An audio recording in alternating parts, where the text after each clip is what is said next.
Hi வணக்கம் வாங்க. Welcome to channel Selvi Jaya family vlog. இந்த விலாகில் நம்ம என்ன பார்க்க போகிறோம்னாக்கா பாவக்காய் புளிக்குழம்பு டேஸ்ட்டாக எப்படி வைக்கணுங்கிறத பார்க்கும். கொஞ்சம் 2 கட்டி பூண்டு, ஒரு பெரிய வெங்காயம், கருவேப்பிலை, பாவக்காய் எடுத்து வச்சுருக்கேன். பாவக்காய் எடுத்து நல்லா அரிஞ்சு எண்ணெயில் மஞ்சத்தூளில் ஊற வச்சு உப்பு போட்டு வச்சுருக்கோம். இப்போ நல்லெண்ணெய் சேர்த்துக்கலாம். இப்போ நல்லெண்ணெய் ஊற்றிட்டேன், வானல் காஞ்சிடுச்சுன்ட்டு. பாருங்கள், கடுகு, ஜீரகம், வெந்தயம், பெருஞ்சீரகம் இதை எடுத்து வச்சுருக்கோம். இப்போ இது எல்லாத்தையும் தாளிக்கிறதுல சேர்த்துக்கலாம். புளி ஒரு பெரிய நெல்லிக்காய் சைஸு, நாத்திரங்காய் சைஸு ஊற வச்சுருக்கேன். எனக்கு கொஞ்சம் புளி தோணை இருந்தால் தான் நல்லாயிருக்கும். வீட்டில் அரைச்ச மிளகாத்தூளும் மல்லித்தூளும் எடுத்து வச்சுருக்கேன். மிளகாத்தூளும் மஞ்சத்தூளும் எடுத்து வச்சுருக்கேன்.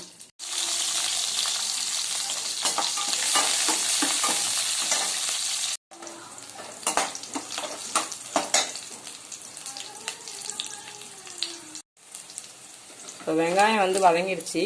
தக்காளி சேர்த்துக்கலாம். நான் தக்காளி சின்ன தக்காளியை தான் சேர்த்துருக்கேன். ஏன்னு வச்சிங்களேன், தக்காளியும் போட்டு புளியும் போட்டால் அவ்வளோவா ரொம்ப பிடிக்கும் புளிக்குழம்பு. அதனால் இப்போ நான் தக்காளி கம்மியாக போட்டிருக்கேன். பாருங்கள், வதங்கிட்டுருக்கு.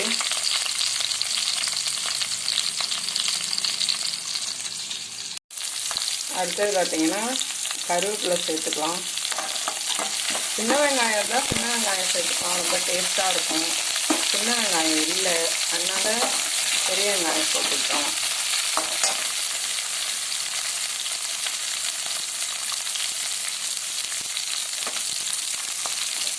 காரக்குழம்புக்கு நம்ம கொஞ்சம் ஜீரகம், கொஞ்சம் பெருஞ்சீரகம், கொஞ்சம் வெந்தயம், கொஞ்சம் கடுகு எல்லாம் போட்டு தாளிச்சோன்னு வச்சுங்களேன், ரொம்ப நல்லா வாசனையாக இருக்கும். இப்போ நம்ம இந்த கருவிடம் போட்டு தாளிக்கிற மாதிரி இதுவும் நல்லா வாசனையாக இருக்கும். எங்கள் பாட்டி சொல்லுவாங்க, குழம்புக்கு கைப்பக்குவமே தாளிக்கிற வாசனையிலேருந்து தான் ஆரம்பிக்கும்னு. அதை நம்ம பதமாக வெந்தயம் வெடிக்கிறதாகட்டும், வெங்காயம் வதங்கிறதாகட்டும், எல்லாத்தையும் நம்ம பதமாக பொரித்து அதை தாளிதம் பண்ணிவிட்டு அதுக்கப்புறம் நம்ம புளி கரைசலை சேர்த்து கொதிக்க வச்சோம்னா ரொம்ப நல்லாயிருக்கும்.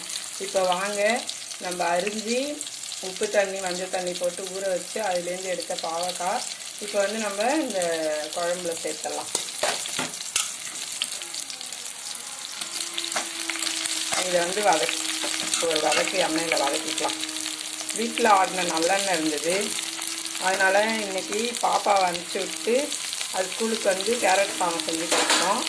இப்போ நம்ம எல்லாருக்கும், பெரியவங்களுக்கு எல்லாருக்கும் பாவக்காய் புளிக்குழம்பு வச்சிடலாம். பாப்பாவுக்கும் பாவக்காய் பொரித்து கொடுத்துருக்கோம். அது எப்படி சாப்பிடுது என்னன்னு தெரியல. இன்றைக்கி தான் ஃபஸ்ட் டைமாக கொடுத்துருக்கோம். பாவக்காய் சாப்பிட்டா ரொம்ப நல்லதுன்னு.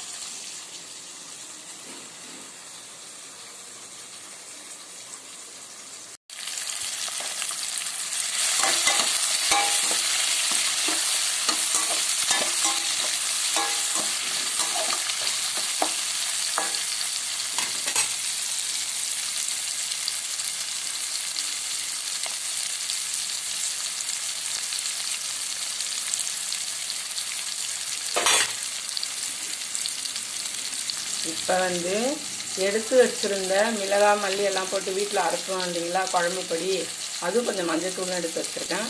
அதை இது கூட நம்ம சேர்த்துக்கலாம்.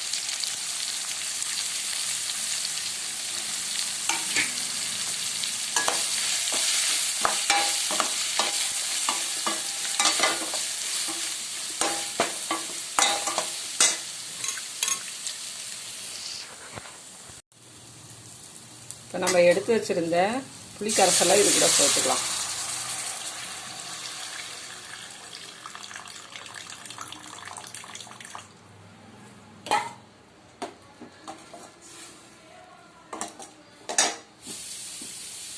நாங்கள் ஒரு 3 பேர் சாப்பிட்ற மாதிரி தண்ணி வச்சுருக்கேன். நீங்களும் உங்களுக்கு தேவைக்கு ஏற்ப நான் வந்து இதில் ஏற்கனவே புளி ஊற வைக்கும் போதே உப்பு போட்டு அதில் ஊற வச்சுருந்தேன். ஏன்னா உப்பு இப்போ கல் வந்து ரொம்ப பெருசு பெருசாக இருக்கிறதுனால புளியிலேயே போட்டு ஊற வச்சிடுறேன். நீங்கள் தேவையான அளவு உங்களுக்கு தண்ணி சேர்த்துக்கோங்க. நான் இன்னும் கொஞ்சம் தண்ணி இதுக்கு ஊற்ற போகிறேன். இன்றைக்கி நம்ம வீட்டில் நல்லெண்ணெயை நனைந்த பாவக்காய் காரக்குழம்பு எப்படி டேஸ்ட்டாக செஞ்சுருக்கோங்கிறத நான் சொன்ன அளவுகளோடு நீங்களும் செய்யலாம், பார்த்துக்கோங்க. இப்போ குழம்பு கொதிச்சிட்ருக்கு. ஒரு 15-20 நிமிஷம் கூட இது ஆகலாம் பாவக்காய் வேகிறதுக்கு. ஏன்னா பாவக்காய் வந்து கொஞ்சம் வேகிறதுக்கு டைம் எடுத்துக்கும். அதனால நம்ம கொஞ்சம் இதை மூடி போட்டு கொஞ்சம் வேக வச்சிடலாம். வாங்க அது வேகட்டும், அதுக்கப்புறம் நம்ம பார்க்கலாம்.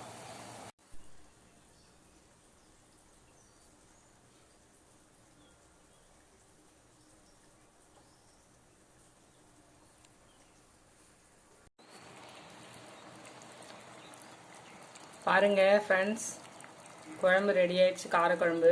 இப்போ பார்த்தீங்கன்னாக்கா குழம்பு கொதிச்சு வந்துருச்சு, எண்ணெயெல்லாம் மேலே பிரிஞ்சிருச்சு. இந்த ஸ்டேஜில் வந்து நம்ம வந்து இறக்கிக்கலாம். இப்போ பாருங்க, ஸ்டவ் ஆஃப் பண்ணிடலாம். பாவக்காய் நல்லா வெந்து வந்திருக்கு பாருங்க.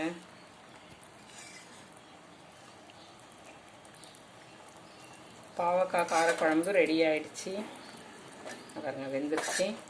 இப்போ இந்த ஸ்டேஜில் வந்து நம்ம ஸ்டவ் ஆன் பண்ணிவிட்டு ரசம் வச்சுட்டு வத்தல் பொரிச்சுக்கலாம்.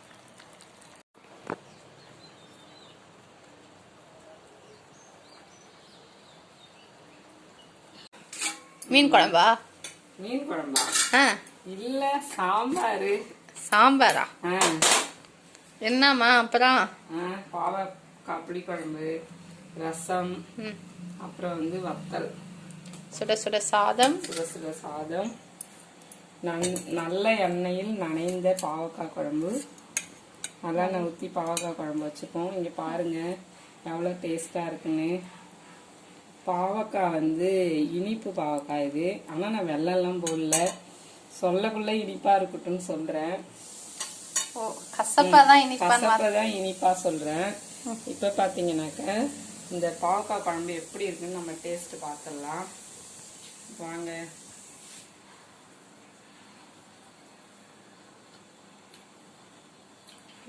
உண்மையிலே ரொம்ப ரொம்ப ரொம்ப ரொம்ப சூப்பரா இருக்கு. வீட்லயே கொல்லையில விளைஞ்ச எள்ளு செக்கல் ஆட்டின நல்லெண்ணெய், அது கூட இந்த பாவக்காய் குட்டி குட்டியா பாவக்காய் அரிஞ்சு நல்லெண்ணெயில சும்மா நனைச்சி வதக்கி பொரிச்ச மாதிரி இருக்கு. குழம்பு பாருங்க, அவ்வளோ டேஸ்டா இருக்கு, ரொம்ப நல்லா இருக்கு. நான் கூட எதிர்பார்க்கல இந்த அளவுக்கு. ஆனா இன்னைக்கு நான் நினைச்சேன் நம்ம நிறைய நல்லெண்ணெய் ஊற்றி நல்லா காரக்குழம்பு வைக்கணும்ட்டு புளி கம்மியா போட்டுக்கிட்டேன், பாதி தக்காளி தான் போட்டுக்கிட்டேன். ரொம்ப நல்லா இருக்கு குழம்பு. வாங்க நீங்களும் சாப்பிடுங்க. இந்த வீடியோ பார்த்துட்டு எப்படி இருக்குன்னு சொல்லுங்க. இந்த வீடியோ பார்த்துட்டு எப்படி இருக்குன்னு சொல்லுங்க.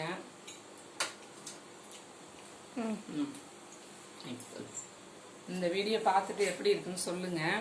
நம்ம முன்னோர்கள் வந்து இனிப்பு, கசப்பு, துவர்ப்பு, உப்பு, புளிப்பு 5 சேர்த்து சாப்பிட சொன்னாங்க. நம்ம என்ன பண்ணிட்டோம், உப்பையும் புளியும் சேர்த்துக்கிட்டோம். உப்பு, புளி, சர்க்கரை 3 சேர்த்துக்கிட்டோம். துவர்ப்பையும் கசப்பையும் விட்டுட்டோம். அதனாலதான் இப்ப நம்ம சுகரு அது இதுன்னு வந்துருச்சு. அதனால சொன்ன கேட்டீங்களாடா, நம்ம முப்பாட்டம் நாப்பாட்டம் சொன்னதெல்லாம் கேட்டீங்களான்னு கனவுல வந்து திட்டுறாங்க. நம்ம வந்து உடம்பெல்லாம் கெடுத்துக்கிட்டு மருந்து மாத்திரன்னு அலையிறோம். செஞ்சு சாப்பிடுங்க வாங்க. நம்ம வந்து வீடியோ நிறைய பேர் பாருங்க, சாப்பிட்டா ரொம்ப நல்லா இருக்கு. இந்த மாதிரி நான் உங்களுக்கு காமிச்சலாம், அந்த மாதிரி நீங்களும் செஞ்சு சாப்பிடுங்க. இந்த வீடியோ நிறைய பேர் ஷேர் பண்ணுங்க, சப்ஸ்கிரைப் பண்ணுங்க. உங்களுக்கு பிடிச்சிருந்தா லைக் பண்ணுங்க, ஷேர் பண்ணுங்க, கமெண்ட் பண்ணுங்க, சப்ஸ்கிரைப் பண்ணுங்க. நெக்ஸ்ட் அடுத்த வீடியோல சந்திக்கலாம். பாய், டாடா.